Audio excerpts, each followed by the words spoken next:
लोजपा और कैंडिडेट राजेश वर्मा का नॉमिनेशन होकर के खगड़िया समाहरणालय से बाहर निकल चुके हैं। ये जुलूस, ये भीड़ आप देख कर के बता सकते हैं। ये जो जोश उमंग आप यहाँ पर नज़र आ रहा है, मैं कैंडिडेट को दिखाने का प्रयास करता हूँ। उसके आगे आगे जो भीड़ है, ये जुनून आप देख सकते हैं। उसके साथ क्या कहना है आपको? अब की बार 4 लाख पार, 4 लाख मोदी का सरकार 4 लाख पार। नहीं राजेश वर्मा जी 4 लाख वोट से जीत रहे हैं। अच्छा अच्छा। राजेश वर्मा की जीत सुनिश्चित है, इसमें कोई बुराई नहीं है। ये कैंडिडेट भीड़ जो आप इसके साथ है, तमाम लोग, मैं पूरे भीड़ को दिखाने का कवरेज करने का प्रयास करता हूँ। लोग पत्रकार बंधु आइए।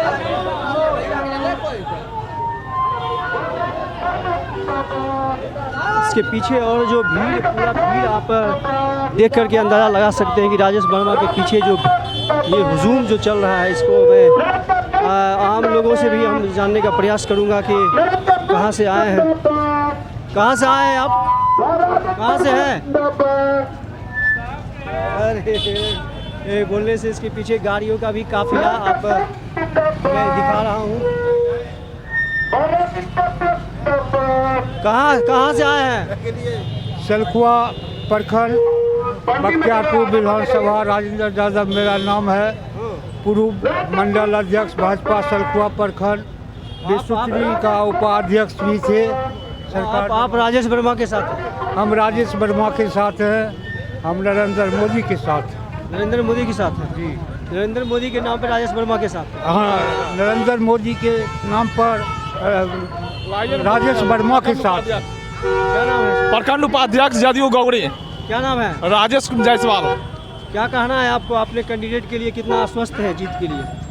अपने कैंडिडेट के लिए 100% स्पष्ट है। और जो है यह जो सीट, खगड़िया सीट जो है, यह राजेश वर्मा का जो है पूर्ण बहुमत से जो है जीतेंगे एकदम 100%। इसमें जो है जीत में कहीं कोई दिक्कत नहीं है। यहाँ पर एक बाहरी का मामला जब उठता है तो इसके लिए आप क्या कहिएगा? बाहरी और स्थानीय कुछ नहीं होता है। हमें यहाँ के जनता को विकास चाहिए। यहाँ के जनता विकास जो है, राजेश वर्मा जो है यहाँ युवा है, तेज तर्रार है और यहाँ विकास करेंगे। चलिए बहुत बहुत धन्यवाद। और क्या यहाँ नाम जो है केंद्र में जो है, केंद्र को देखना है। केंद्र में है, विपक्ष में कोई ऐसा है चेहरा ही नहीं है। क्या नाम हो आपका सर? हमारा नाम हुआ सर सुभाष कुमार यादव। हाँ यादव जी। हाँ। आप राजेश वर्मा के साथ हैं? हम राजेश वर्मा जी के साथ हैं। और व्यवहार और सब कहाँ घर हुआ आपका? हमारा घर हुआ अलौली विधानसभा। 30 साल पशुपति कुमार पारस जी की जोर में रहे अलौली विधानसभा। मेरा ही नाम हुआ सुभाष कुमार यादव।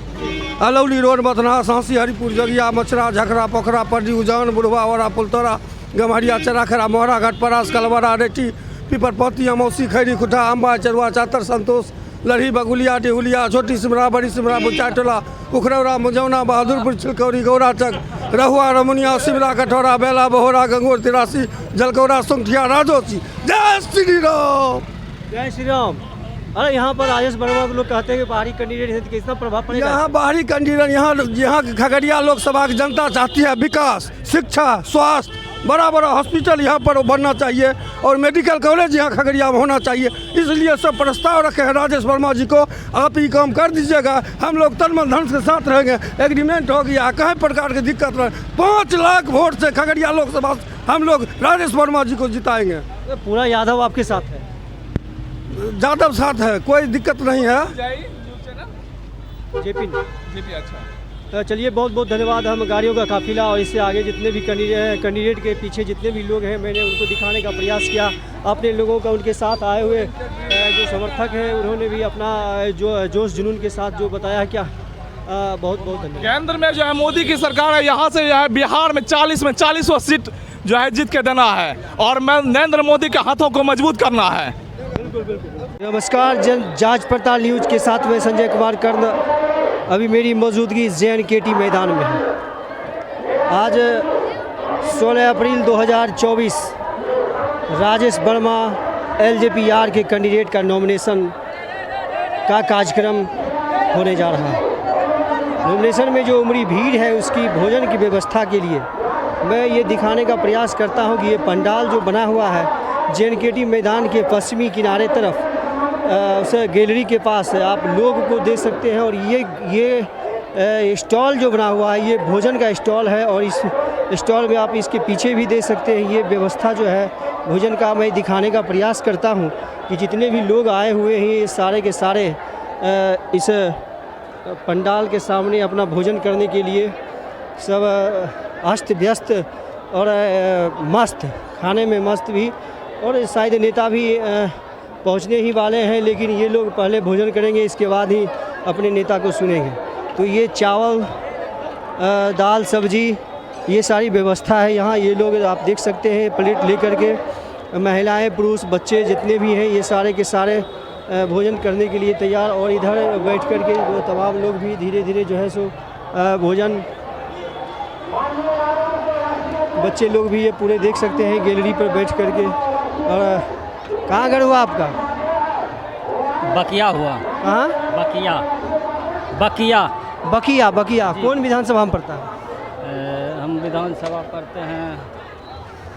किसके लिए यहाँ आए हैं? किसके लिए आए हैं? बेलदौर विधानसभा में। बेलदौर में पड़ता है। तो यहाँ किसके नॉमिनेशन में आए हैं? यहाँ आए हैं राजेश वर्मा जी का नॉमिनेशन में। राजेश वर्मा के नॉमिनेशन में। तो आपको लग रहा है कि राजेश वर्मा जी भागलपुर के रहने वाले हैं, तो खगड़िया से खड़ा है, तो इसका कोई प्रभाव पड़ेगा क्या? हाँ जी, प्रभाव पड़ेगा। प्रभाव पड़ेगा कि बाहरी लोग हैं इसलिए कुछ लोग वोट कम करेंगे? नहीं जी, वोट ज़्यादा करेगा। बाहरी है और ज़्यादा करेंगे, और ज़्यादा करेगा। लोकल रहता तो कम करता। जी ऐसा बात नहीं है, ऐसे चिराग भैया अच्छा लगता है। चिराग भैया के नाम पर आपने इसको वोट दीजिएगा? हाँ जी। चलिए ठीक है। और एक बात आप जानिए, आप राजनीति पूरा करते हैं? जी थोड़ा बहुत करते हैं, ज़्यादा समझ है राजनीति की, केवल वोट देते हैं? हाँ जी, वोट देते और हैं। ये कहते हैं कि 400 सीट लाना है, तो 400 सीट तो सरकार कितना में बनती है? ऐसे तो 273 में बनता है। 400 सीट लेके क्या करेंगे बीजेपी वाले? ऐसे कह रहा है 400 पार जाएगा। तो 400 सीट लेके क्या करेंगे? 400 सीट लेकर के संविधान बदलेंगे? ऐसा तो लग रहा है। संविधान बदलना जरूरी है देश के लिए? नहीं, संविधान बदलना जरूरी नहीं आप है। संविधान बदलने के लिए नहीं वोट कर रहे हैं? जी नहीं, ऐसा बात नहीं। ये बात समझ रहे हैं कि संविधान जब 400 सीट लेके संविधान बदलेंगे तो आप भी उसमें शामिल हैं संविधान बदलवाने में? नहीं नहीं, ऐसा बात नहीं है। ये तो बोल रहे हैं ना बीजेपी वाले कि 400 सीट लाना है और संविधान बदलना है। नहीं, संविधान नहीं बदलना है। वोट दीजिएगा तो 400 सीट आएगा, 400 सीट आएगा तो बीजेपी वाले संविधान बदलेंगे? नहीं, ऐसा बात नहीं होगा। नहीं होगा? नहीं होगा। थोड़ा डर लगता है कि संविधान बदल जाएगा?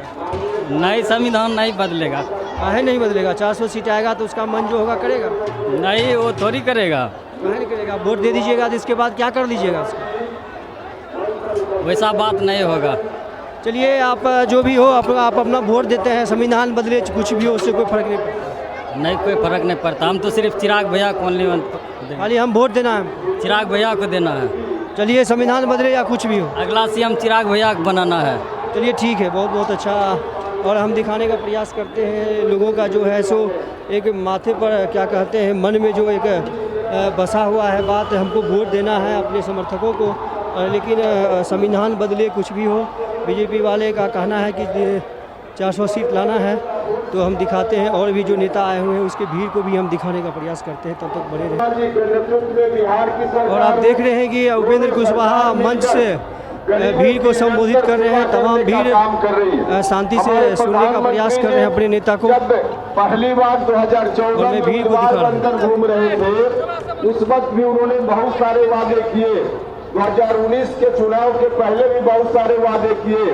उस समय जो वादा उनकी ओर से हो रहा था, विपक्ष तो विपक्ष, पक्ष के भी कुछ लोग सशंकित होते थे, कहते थे कितना बड़ा बड़ा वादा प्रधानमंत्री जी कर रहे हैं, पता नहीं पूरा कर पाएंगे कि नहीं कर पाएंगे। लेकिन अब तो गर्व के साथ हम सब लोग कहते हैं कि प्रधानमंत्री नरेंद्र मोदी जी हैं जिन्होंने एक एक वादा जनता के साथ किया, उसको पूरा करके दिखाया है। इन्होंने इस बार भी जो इन्होंने वादा किया है, गारंटी के साथ उन वादों को पूरा करने का काम करेंगे। इसलिए आप सब लोगों से भी आग्रह है कि आप सब लोग मजबूती से प्रधानमंत्री जी का जो संकल्प है अब की बार 400 पार। तो 400 पार में खगड़िया के लोगों का भी सहयोग चाहिए। खगड़िया के भाइयों और बहनों, आपका सहयोग चाहिए। आप सब लोगों से आग्रह है, तमाम जाति धर्म के लोगों से आग्रह है, इस बार इधर उधर देखने की जरूरत नहीं है, सीधा दिल्ली देखने की जरूरत है, सीधा प्रधानमंत्री जी को देखने की जरूरत है और वर्मा जी को यहाँ से भारी मतों से हेलीकॉप्टर छाप पर जिताकर भेजने का काम करना है। वर्मा जी चुनाव जीतेंगे तो न सिर्फ हमारे प्रधानमंत्री नरेंद्र मोदी जी का हाथ मजबूत होगा, बल्कि चिराग पासवान जी का हाथ मजबूत होगा, हमारे लोकप्रिय मुख्यमंत्री आदरणीय नीतीश कुमार जी का हाथ मजबूत होगा, एनडीए गठबंधन के बड़े नेता जीतन राम मांझी जी का हाथ मजबूत होगा, एनडीए गठबंधन के बड़े नेता जिनकी पार्टी की ओर से यहाँ उम्मीदवारी है चिराग पासवान जी का हाथ मजबूत होगा और साथ ही साथ उपेंद्र कुशवाहा का भी हाथ मजबूत होगा। इसलिए आइए आप सब लोग मिलकर हेलीकॉप्टर छाप पर मुहर बटन दबा करके इनको भारी मतों से दिल्ली भेजने का काम कीजिए। बहुत बहुत धन्यवाद। अब आपके देश तरफ कोई आर्थिक संकट की वजह से कोई अपने इलाज में कमी ना हो जाए, इसके लिए हर गरीब व्यक्ति को आयुष्मान कार्ड देकर 5 लाख रुपए तक का मुफ्त इलाज करवाने का भी प्रबंध हमारे प्रधानमंत्री जी ने किया।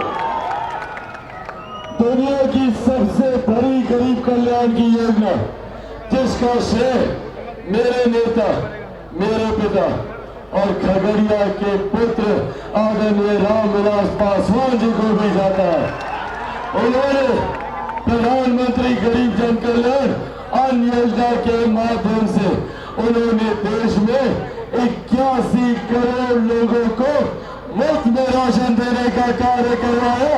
ये श्रेय मेरे नेता आदरणीय रामविलास पासवान जी और हमारे प्रधानमंत्री आदरणीय नरेंद्र मोदी जी और हमारे मुख्यमंत्री आदरणीय नीतीश कुमार जी को जाता है। साथियों, आज जब देश एक करके मजबूत पायदान पर चल रहा है, आज देश में ही नहीं दुनिया में भारत का डंका बज रहा है, ऐसे में जरूरी है कि आने वाले दिनों में जो खगड़िया लोकसभा का प्रतिनिधित्व भारत की संसद में करे, वो ऐसा शख्स होना चाहिए जो प्रधानमंत्री के बगल में बैठकर अपने क्षेत्र के विकास की योजना बना सके, जो मुख्यमंत्री के बगल में बैठकर आप लोगों की समस्या का समाधान कर सके। यहाँ पर कई लोग आएंगे, कई विपक्ष के लोग आएंगे, बड़ी बड़ी बातें करेंगे। ये वही लोग हैं जिन्होंने लगातार हम लोग को जात पात धर्म मजहब में बांटने का काम किया।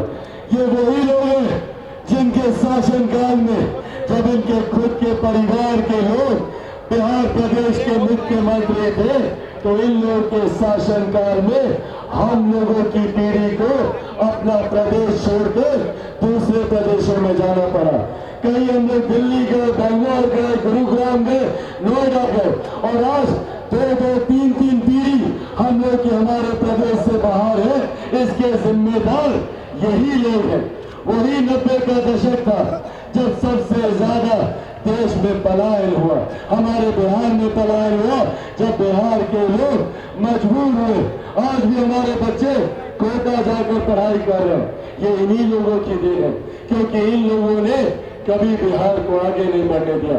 पर आज हम लोग की जिम्मेदारी और ज्यादा बढ़ जाती है। आज एक लंबे समय के बाद बिहार को एक सुनहरा अवसर मिला है, जब बिहार में भी डबल इंजन की सरकार है। डबल इंजन की सरकार का लाभ बगल के राज्य उत्तर प्रदेश में देखिए, कैसे वो राज्य तीव्र गति से विकास की राह पर आगे बढ़ने का काम कर रहा है। बिहार में लंबे समय तक विरोधाभास की सरकारें रही। जब केंद्र में यूपीए की सरकार थी तो बिहार में एनडीए की सरकार, और जब केंद्र में एनडीए की सरकार बनी तो बिहार में महागठबंधन की सरकार। पर आज एक लंबे समय के बाद प्रधानमंत्री जी की सोच वाली सरकार, जिसका मजबूती से नेतृत्व हमारे मुख्यमंत्री आदरणीय नीतीश कुमार जी बिहार में कर रहे हैं, ये एक लंबे समय के बाद हम लोग को मौका मिला, जहां इस बात में कोई संदेह नहीं है कि 4 जून के बाद केंद्र में एनडीए की सरकार बन रही है। वही इस बात में भी कोई संदेह नहीं है कि आगामी बिहार विधानसभा के चुनाव जो 2025 में होंगे, बिहार में भी एनडीए की सरकार बनने जा रही है और ये डबल इंजन की सरकार बिहार को एक विकसित राज्य बनाएगी। पहली बार किसी प्रधानमंत्री ने हमारे देश को विकसित देश बनाने का संकल्प लिया है। 2047 तक जब भारत विकसित देश बनेगा तो भारत का हर प्रदेश का हर जिला, जिले का हर प्रखंड, प्रखंड की हर पंचायत और पंचायत का हर एक गांव विकसित गांव बनेगा। ये वादा चिराग पासवान आप लोगों से करके आया। साथियों, बिहार को फर्स्ट और बिहारियों को फर्स्ट बनाने की सोच के साथ निकला हूं। मैं चाहता हूं कि मेरा राज्य एक विकसित राज्य बने, जब यहाँ से किसी भी बिहारी को दूसरे प्रदेश शिक्षा, रोजगार, स्वास्थ्य सेवाओं के लिए ना जाना पड़े। अपने प्रदेश में, अपने क्षेत्र में रहकर उसे ये सारी बुनियादी जरूरतें मिले। पर ये कार्य चिराग पासवान अकेला नहीं कर सकता।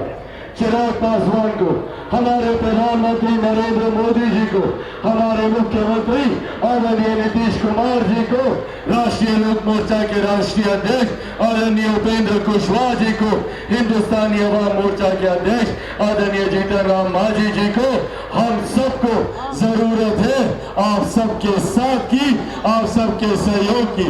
आप सबको घर घर जाकर प्रधानमंत्री बनकर, मुख्यमंत्री बनकर ये विकास के कार्यों की जानकारी हर एक घर, हर एक परिवार को देनी होगी और इस बात को सुनिश्चित करना होगा कि जो प्रत्याशी आज यहाँ से आप लोगों के सामने खड़े हैं, जब वो जीत कर भारत की संसद में जाए तो जीत का मार्जिन इतना बड़ा होना चाहिए कि प्रधानमंत्री नरेंद्र मोदी जी का विश्वास बिहार की जनता पर, खगड़िया की जनता पर बढ़े।